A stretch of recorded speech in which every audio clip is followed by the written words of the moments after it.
Une silhouette d'éternel jeune homme malgré ses 67 ans. CST ainsi que le journaliste du JDD Eric Mandel décrit Etienne Dao. Pour l'interview que le chanteur lui a accordée dans l'édition du dimanche 30 avril, l'artiste lui a donné rendez-vous à la Maison Souquet, un ancien hôtel de passe devenu palace situé à 2 pas de la place Blanche, là où vivaient ses tantes pendant son enfance.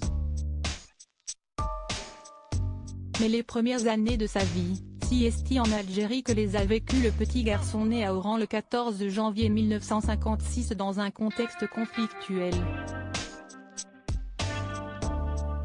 J'ai survécu à des choses, oui. J'ai grandi à Oran dans un climat de guerre civile, des corps à enjamber dans la rue, se cacher pour éviter les balles.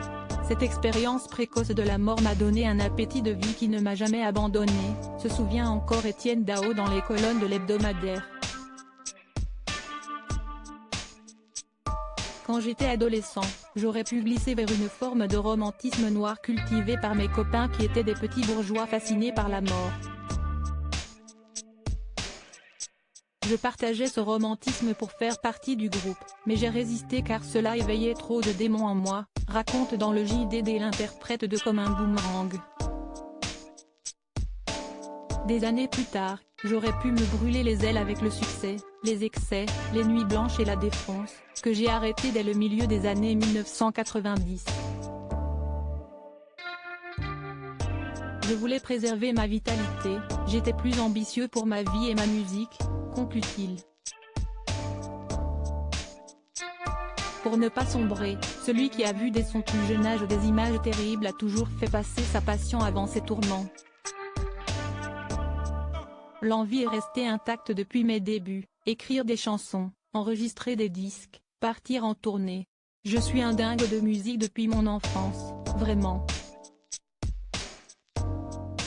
Je n'oublierai jamais le jukebox dans le café de mes tantes à Cap Falcon, près d'Oran, il a été ma première histoire d'amour, confie Etienne Dao. Une enfance sans père après la guerre d'Algérie, mes 2 tantes ont tenu un restaurant place Blanche.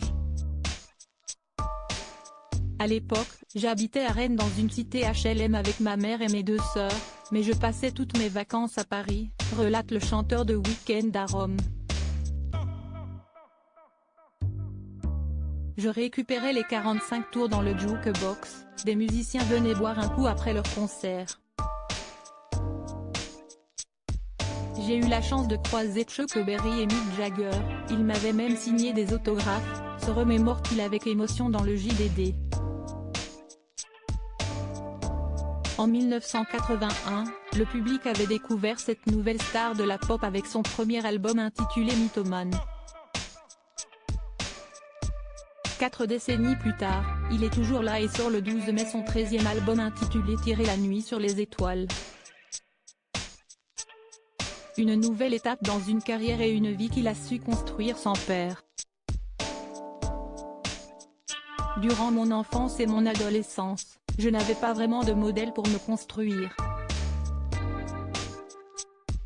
Mon père nous avait abandonnés quand j'avais 4 ans, ma mère travaillait dur. John Cale, Françoise Hardy, Marianne Faithfull, tous ces artistes que j'ai admirés ont joué ce rôle, confie-t-il.